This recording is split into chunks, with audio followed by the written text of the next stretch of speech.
I'm Constable Jinnah of the Abbotsford Police Department, and I'm here today to just talk about diversity.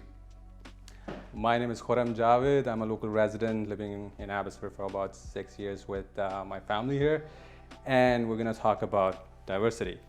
So I'll start with the first question. Sure. Why police? We've been talking that you mentioned that you come from a family that's ingrained in business and have been running a few businesses in the past. So what makes you choose police? Yeah. It's an interesting question because the business that my family has kind of raised me within has always been like a customer service. You know, we're behind the counter and we're the face of the business, kind of like the ambassadors of our business brand and all through my years of doing that and working for other businesses, I've always been in the restaurant industry. So between the family businesses and the other corporations I've worked for, I've always been face to face with anybody who walks through the doors. So for me in policing, I'm basically in a very similar role, wearing a different uniform and but doing a very similar thing, customer service. Because I mean, it's kind of not so intuitive, but policing is customer service based. I mean, sometimes your customers are varied and their demands are sometimes more unreasonable than if I was at a restaurant. Not to discount the type of people that go to restaurants, because some of those people can be quite unreasonable. But you never know who's going to be the person that you're interacting with. So in a lot of ways, working in businesses and serving people just continued into policing.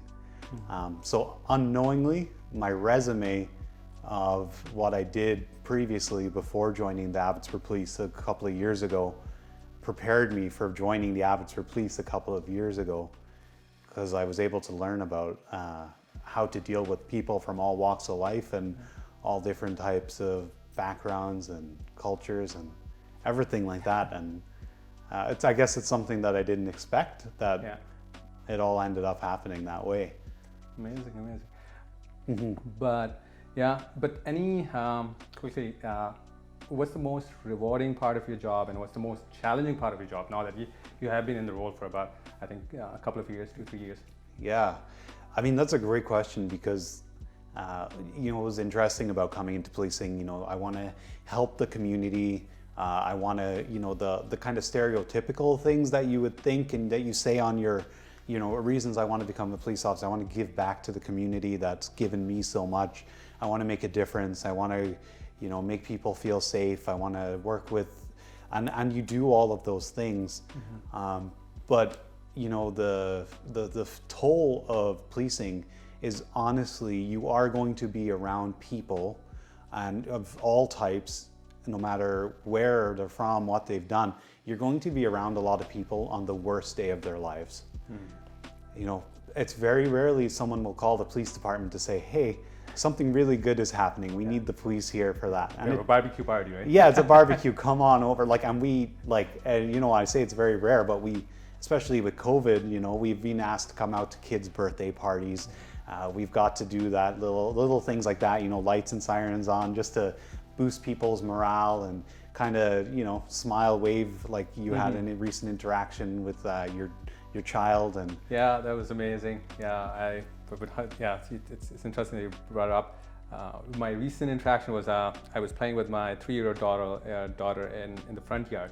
And a patrolling officer came by and he was looking out of his window, and my daughter waved at him and he stopped and he asked her what's her name, and my child was happy and she's learning to talk, so she was super excited telling her name and how she's feeling. And they had I think that 30-second or 1-minute interaction was really amazing for the child, for myself and people who were on the same street, to have that friendly image of the police and I think feeling safe and comfortable interacting with a police officer. But that brings me to another question, that when we talk about all these things, what are the tools and resources that Abbey PD has been providing the police officers? And have you seen any recent changes in those policies, procedures, especially in light of what has happened south of the border in recent times, and we see those unfortunate examples of racial bias and discrimination. Yeah, and that's a great question. And just before we move on to that, like, I just love that interaction that you did with your daughter. Like, that's one of the good times. That's a time where someone's not at the worst point in their day, in their life or anything, and we're there, and it breaks us out of, because you never know, that officer could have just come from something tragic, harsh, and then suddenly he's presenting with a young child just waving. Yeah. And I mean, that brings us back to feeling, you know what, we're doing good. Like, this little girl is out here waving, and her father's smiling, and we get to have that interaction, and it reaffirms that we're here for the community, and it's community first, and keeping Abbotsford safe. And that means just driving down any street in Abbotsford, good or bad, and reputation, or if anything's going on, just being present in the community is huge for us. And I'm just really glad like those interactions. I've had those myself. And I've had that instance where I've had like a kid come up to me in a parking lot, and they're kind of shy, and I'm like, hey, you want to like turn on the lights? And the mom's like, can we get a picture? And then in the same, one of the examples I had was in the same instance, I had that interaction with a child, and then they left, and I was feeling good. And as I was getting into my car, I had someone drive by on South Fraser Way, and they're like, hey, pig, and then they give me the middle finger. Within like a 5-minute time span, I had this little child like that. And so it's an interesting dichotomy that occurs, and it's just a day-to-day. And being a police officer, there's a certain level of resilience you need to have, and you just need to be able to wear the uniform and understand this uniform puts a target on you as a representation of something larger, which is an institution in a way, a justice system. You are a face of that institution, and as you said just earlier about the south of the border, and the perception of police, and the whole current climate on defunding the police and things like that in the States, and as we talked about earlier on a little bit, the unconscious bias and things like that. It's all real. It's all something that does have a place and is a discussion that needs to be had. There are things that need to be addressed, and it's a big picture. It's something that I have a part to play in it just as much as you'll have a part to play in it, and it's a back and forth just like we're having, and just like that needs to happen. And being a police officer now more than ever, the cameras are on, the people are watching, you're under the microscope, you're essentially an ambassador for a department, and you're a symbol of an institution that is under a microscope. But what I want to say about Abbotsford Police is that I feel the department, through that rigorous recruitment process I talked to you about just a minute ago, the department itself is actually taking on a lot of responsibility, and it has been for years before I came on, because the people that I work with that are training me in my role, as well as the people who I just meet on other shifts and in different roles in the department that have been there for 10, 15, 20 years sometimes, they're the type of people I would want coming to deal with my family on the worst day in their life. They're the type of people I would want pulling my father over on the side of the road for maybe a traffic violation of some type, or stopping my mom on the side of the road because something happened in the area and she may be a witness or maybe part of it. Policing comes with its own responsibility to serve the community. Sometimes we do have to take the role of the investigator, where you're here at this time when this happened, why is that? And there is an uncomfortable level to that situation, because what do you mean, what have I'm a good guy, I've worked in the community, I'm not a bad person. And then we have training, and we also have the natural kind of attributes that allow us to kind of work through those issues and work through that kind of nervousness on your part. Like for us, we deal with people in uniform every day. But for someone who, say, works at the bank or works at, insurance agency or as a construction worker, whatever it might be, they might have never interacted with a police officer before. They might have only watched the police shows. So as soon as they're confronted by me with an external vest, I have like a different variety of tools on this belt, including a gun, which is scary in of itself. That's a very intimidating situation. And I can assure you our training makes us realize that, when you are interacting with someone, we have to make it very clear to that person, is this a detention, a legal detention? Are you free to go? Are we putting you in a position where you don't feel like you have any opportunity to leave? Like, these are actually things that are part of our training and that are harped on for the entire time in the Justice Institute where we learn, or as well as something we talk about on our day-to-day, just in our briefings before work, as well as the conversation between us after we attend a call.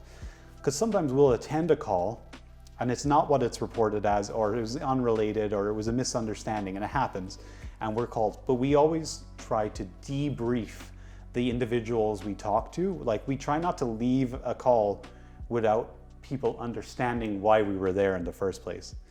Because sometimes we're in someone's neighborhood and so we're interacting with people and they're like, well, I didn't call you. And it's like, well, we didn't come here just to cause trouble at this house. Someone else called us and that's why we're here, and we just want to make sure everything is okay.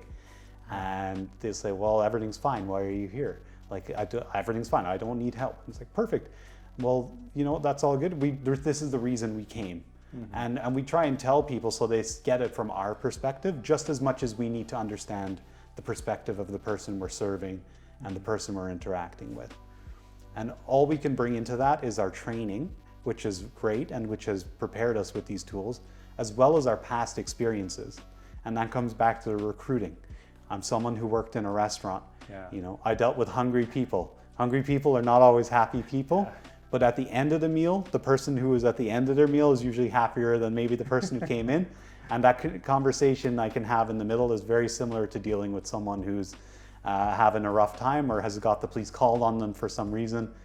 And all in all, it's a journey I'm going to take with the person in front of me. And every situation is different.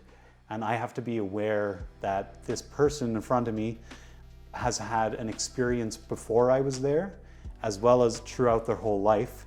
And I cannot know that experience they've had, whether it's coming from a war-torn country, whether it's coming from a first world country with like a privileged background, or whether it's coming from Abbotsford and living here and going through the struggles of everyday life that we all experience. I don't know that. They don't know me and the things that I bring to the table, but together it's a two-way conversation that needs to happen, or a two-way interaction, and there's no perfect formula. And there's no training that you can receive truly that will prepare you for every single interaction you're going to have with every person. So all you can do is hope that your previous experience with your training has prepared you for the person that you're interacting with today. And dealing with unconscious bias, dealing with someone who doesn't speak the same language, or they might choose a word that's wrong and that makes the situation escalate. But being able to reassess that continuous situation and being able to work through the hardships, whatever they might be in that interaction, will ultimately lead to hopefully a positive experience or a learning experience. Because in policing, not every experience is going to be positive. Sometimes someone needs to be arrested, and you mightn't agree with it, but then after the police experience comes the judge and the judicial experience, and there things can also get sorted out. And then you're always free to have a conversation with the police officers as well, and talk about it and have it looked at by an independent investigative body. You can apply to have your situation reviewed. We're lucky in Canada. We have a lot of things that are being asked for in America in place already, especially in BC. Like, we have a lot of independent investigation office, like investigations into interactions.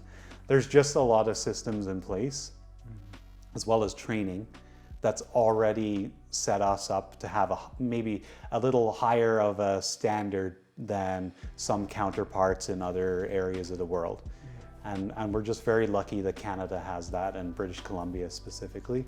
And I can only speak to Abbotsford Police because that's my main interaction, but I'm very proud to work for this organization, and I'm very proud to represent it.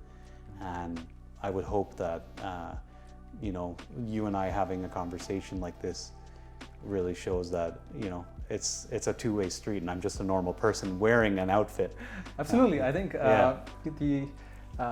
the idea is to have more of these conversations, to get to know the real people, rather than, because most of the time we are now bombarded with news, articles, opinions on social media or internet, right? Mm-hmm. Every morning I wake up and my phone shows me like 10 news articles to go through, breaking news, most of them, right? Yeah. And you read the headline and you probably don't have time to read the whole article or get to the situation. Or think about the incident. You just have a perception, or you have a mindset. That's what general people get.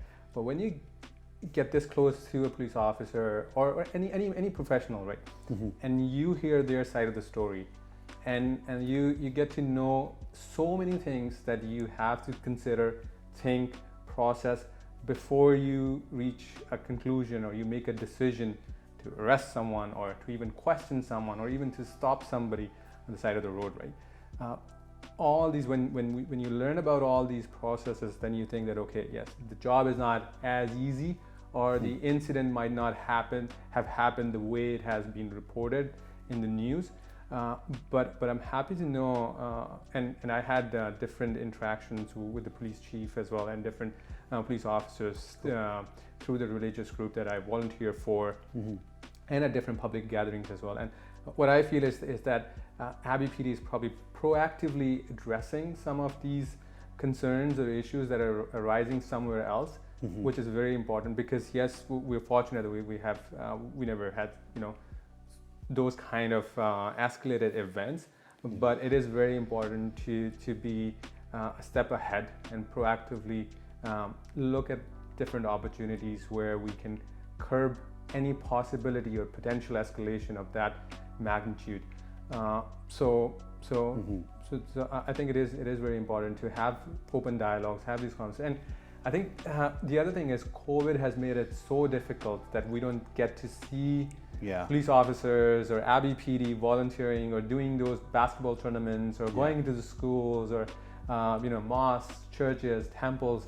So it is very important that we use platforms like these, where videos or messages or social media is used to convey your side of the story, or the initiatives that Abbey PD is taking to address some of these concerns, and let the community know that you're aware of all this that's happening, and you're working on it, and there are policies that are in place, there are processes that are already in place, and you're always working on improving them. Mm-hmm. But learning all this from your side, I would like to ask, what can we do as a community to make your job more safer, more comfortable in doing your daily tasks? So what is that as a community we can do to help you do your job in a much more comfortable and safer environment? Yeah, you know what, honestly, most, if not, I'd say like 98% of the community wants it to be a safe community. Yeah, absolutely. Really. I mean, and the little 2%, and that's not an official figure or anything, but like the other people who don't want it to be a safe community, there's nothing I can do for those people generally. Yeah. But those people are the reason that we were employed to do the job of policing. Mm-hmm. The community doesn't need to do anything necessarily for us beyond just being proactive members of the community, forwarding like the progression of Abbotsford, taking part in community group events, and just being ambassadors for the city, really, because in the end, the police officers are part of the community. Like me, literally, I live in Abbotsford as well as police in Abbotsford, and there's a lot of members who do, and it's just the way that it is, that we all want the same thing. So there's no real change that needs to occur. Maybe just as we talked, like being more open to each other's perspectives, because a lot of policing is a lot of making judgments, and we need to make judgments quickly, and we prioritize based on safety, based on criminal code and our common law duties, as police officers. So as police officers, we need to be open to the experiences of the individual we're interacting with, but the individual we're interacting with needs to be also maybe just as much equally open to the kind of the perspective that police officers have to judge a situation from, because we're here to make a call in the moment based on all the information we've received from whoever it may be or whatever the situation appears to be. So it's a two-way, it's a conversation. Yeah. I mean, if we could have, I just welcome any member of the community. It's easy to say it, but I just welcome any member of the community to have this type of conversation with a police officer. And we might be a little hesitant at first because it's just interesting, for have someone approach us like, hey, I'm this person, and we're kind of waiting to see, okay, what type of person, what type of interaction do you want to have? Is it something's happened, we need to pay attention, and the uniform instantly might make someone feel like we're but we need to evaluate what's happening in front of us. But in all honesty, once we start chatting, you'll see that, okay, this is just a person who wants to have a conversation. We're just going to have a conversation. But if this is a person who wants to tell me about a really negative, maybe a sexual assault, I don't want to be right away, hey, what's up? How are you doing? Oh, no, you just got sexually. I don't want to come across. There's a level of professionalism. Absolutely. Just like when someone walks into a financial institution, they want to talk about their mortgage. You want to be the person who is there for them professionally. They see you as that professional figure, and then the relationship builds. And there has to be that relationship in the job, and then together we can work on that. So the community Abbotsford's awesome. We're very lucky. We're really well supported by the community. The community is always stood behind us in our times of tragedy, and we've had a lot of tragedy in our department. Yeah. But the community also experiences tragedies every day. Like pulling over somebody who's speeding to the hospital because their loved one is sick. When we pull them over and we say, hey, you're doing 100 kilometers an hour in a 50 zone, you're putting people at danger. And then they're crying and we're like, wait a second, why are you crying? Well, I have a sick family member. I was like, oh, I've got so much going on. It learns. It's a learning process, and it's an interaction that starts off as an investigation and takes a different route.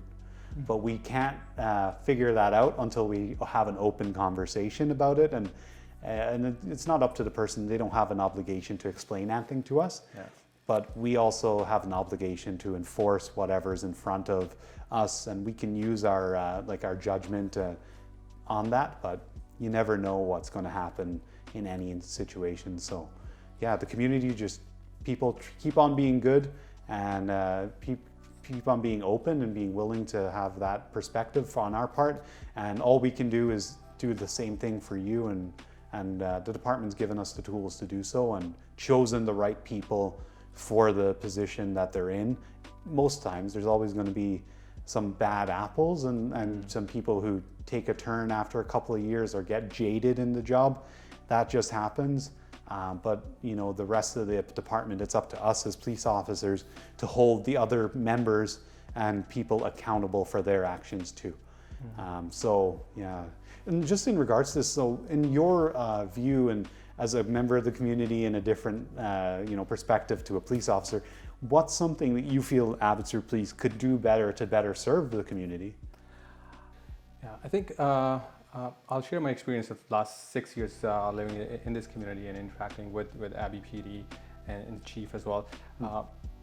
What I would like more to see is, or improve more, is probably more interaction with the community and different segments of the community.